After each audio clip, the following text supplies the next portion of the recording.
talking about feedback and how to receive feedback as a creative, and we left off the last time talking about this by saying that good feedback leaves you with hope. So, Grace, how have you done or how have you dealt with feedback that wasn't good?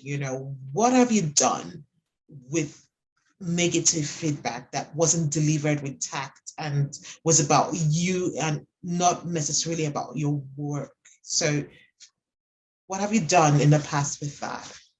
So I have a writer, a friend who writes for the same publisher, very prolific. She's written, gosh, I think she's on her like 120th book now. So she's seen it. She's Whoa. seen it all.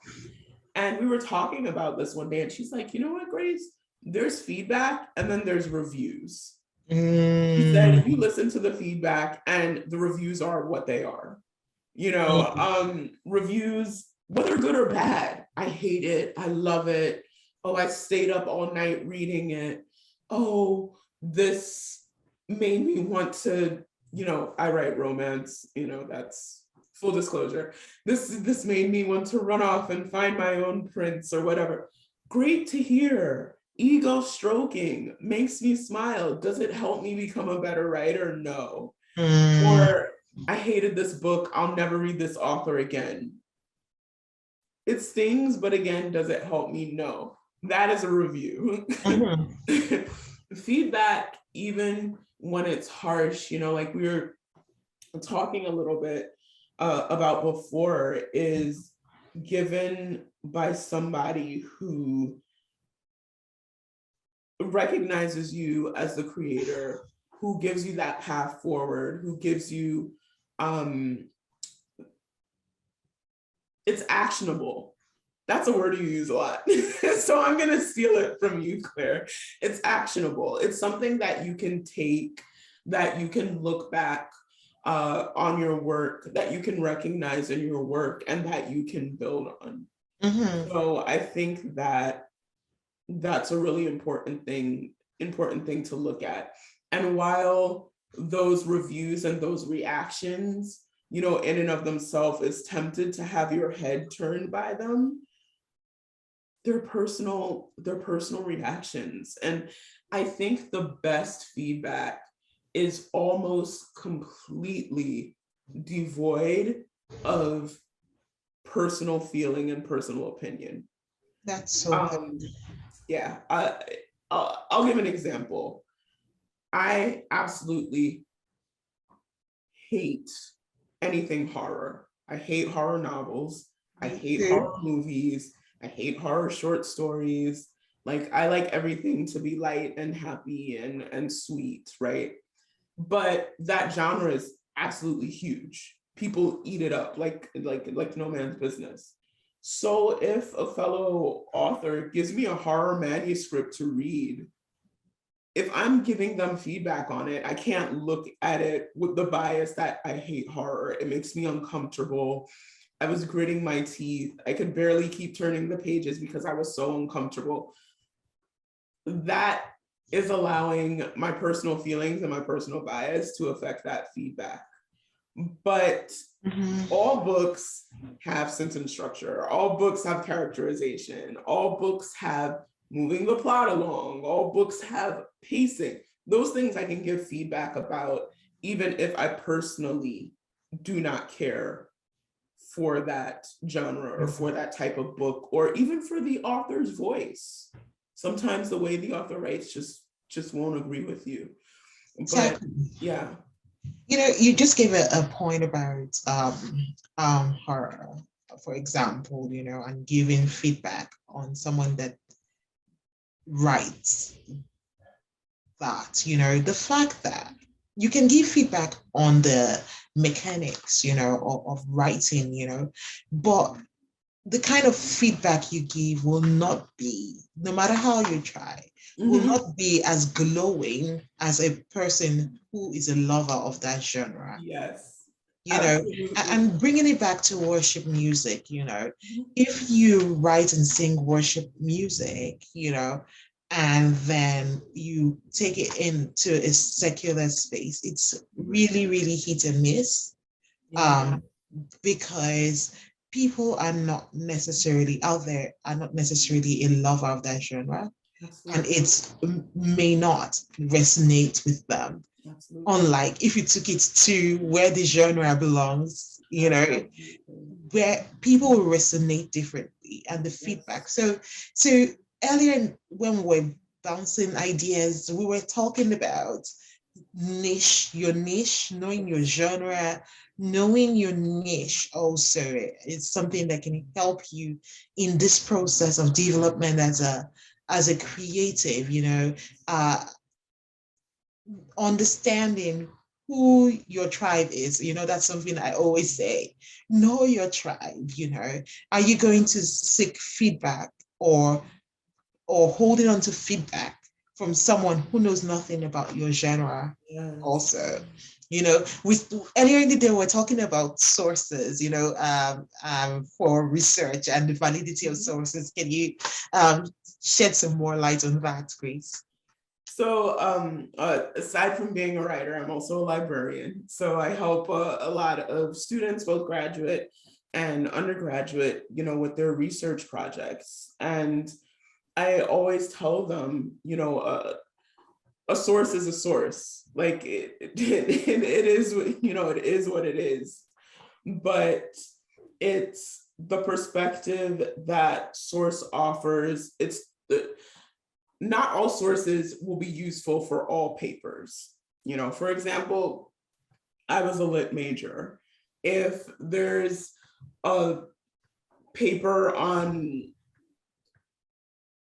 rocket science and some wonderful rocket scientist who wrote it that peer reviews my paper on the loves and losses of Jane Austen, of course, the feedback that they're going to give is going to be with a very limited understanding of the genre, with a very limited of what I'm a very limited understanding of what I'm trying to achieve in the paper, with a very limited understanding of my citation style, of my writing style. So while, like you said so beautifully, Claire, they can help with the mechanics of it, they're not going to get to the heart and soul of what I'm trying to do. They're just not going to understand it. And that's not anything against them. They're not my Absolutely. audience. I Absolutely. have to look Absolutely. for and go to my peers. And this is what I tell my students again and again. Like, you're writing for a particular scholarly conversation. So remember Mm, that.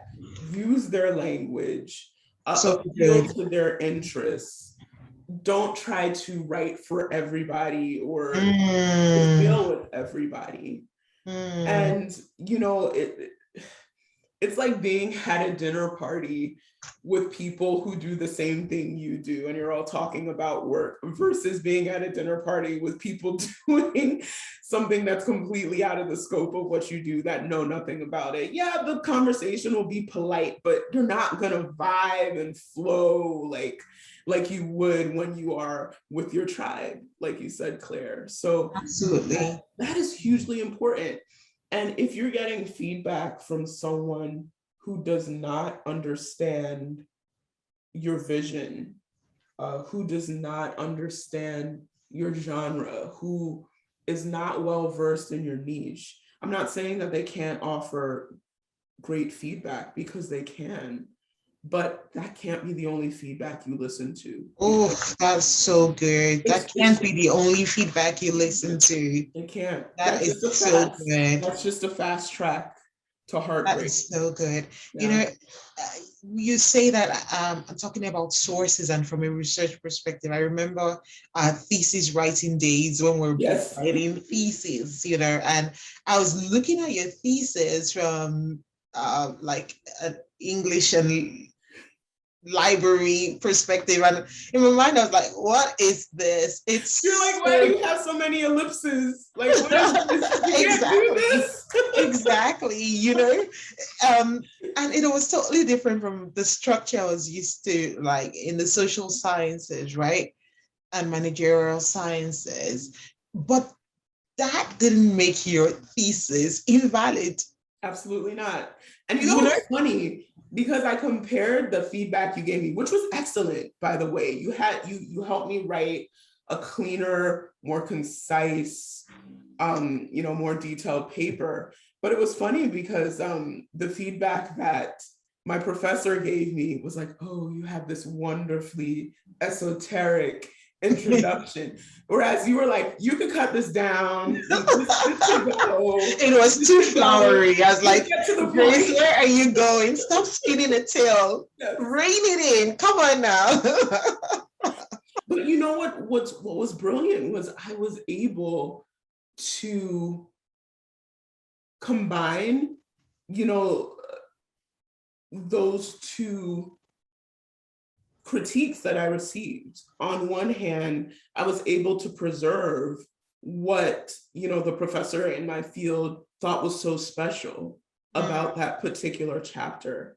But then I was able to clean it up and make it more accessible to, folks who may not be as deep into the history of the book to be able to understand it. Like my paper gained clarity because of a lot of the feedback that you gave me. So, That's it's a the matter of recognizing value and picking absolutely. and choosing it as well. And your source, I mean, going back to what you said about your source, and I'm so glad hearing you say that you didn't listen to only me, because you would have lost something that makes you unique. You would have lost your voice, and Yes. little wonder you're publishing books now, as in and writing romance.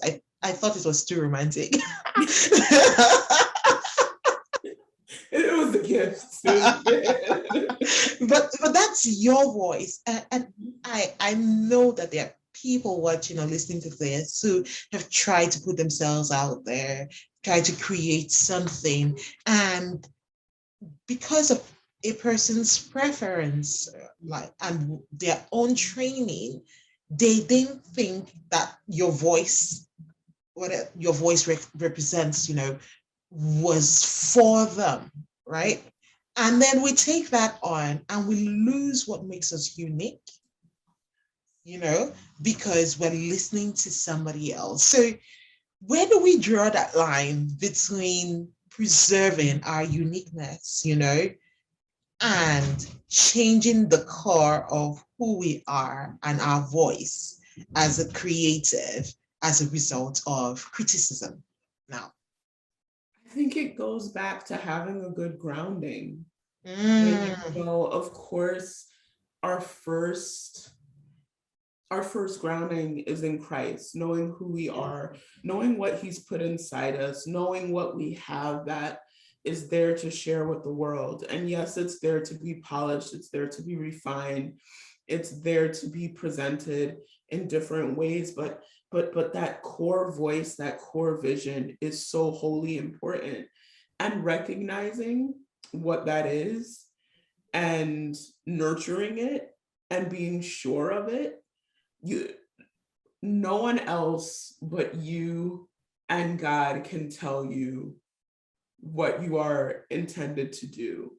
mhm. And it's it's so important to put yourself on a path of knowing yourself, to your own self be true, if we're going the English lit route, and just staying true to that vision and becoming the best version of who you're meant to be.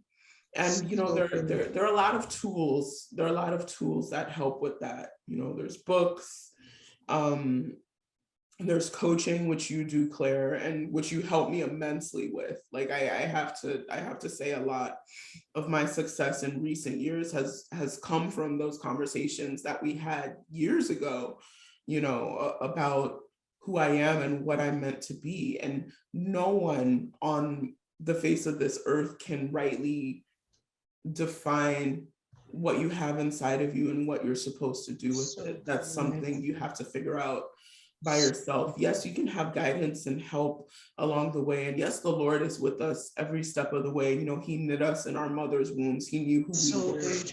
even before we could lift our thumb to suck it, right? But it's that moment of self-discovery and of moving past knowing you have a talent or knowing you have a love for something into actually saying, I am a creator, this is my vision.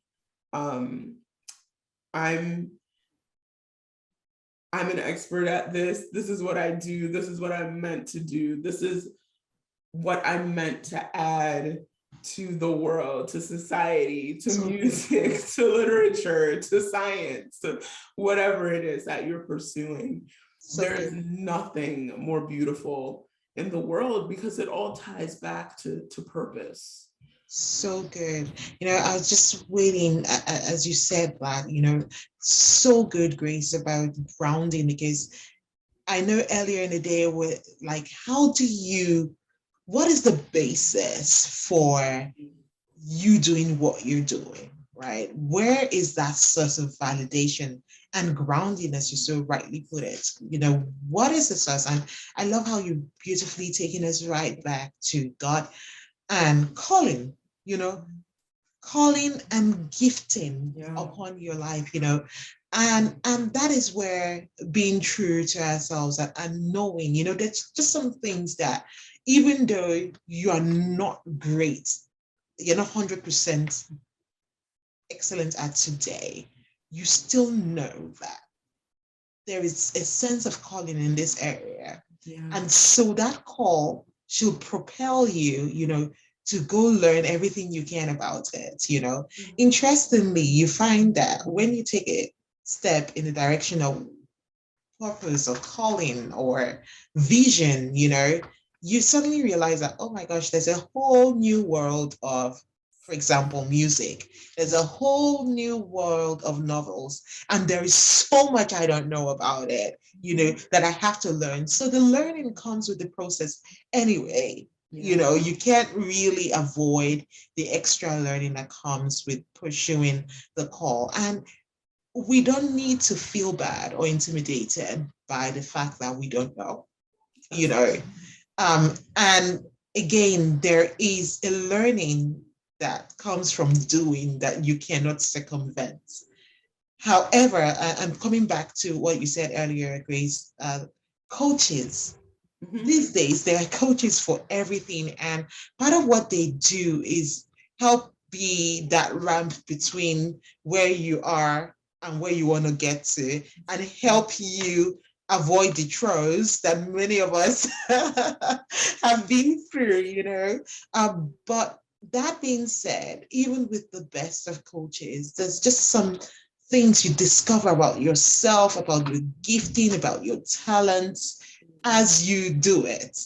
The more you do it, the more clarity you get, and you get feedback. You begin to realize the uniqueness of your voice as a writer. I don't know how many books it took you to understand, as in you had to write in order to understand, uh, or recognize, oh, this is what I bring to writing. This is what makes me special as a writer. And for me as a songwriter, this is what I bring to my songs. This is what makes me unique as a songwriter. This is what I bring to my singing, and this is what makes me as an unique as an artist.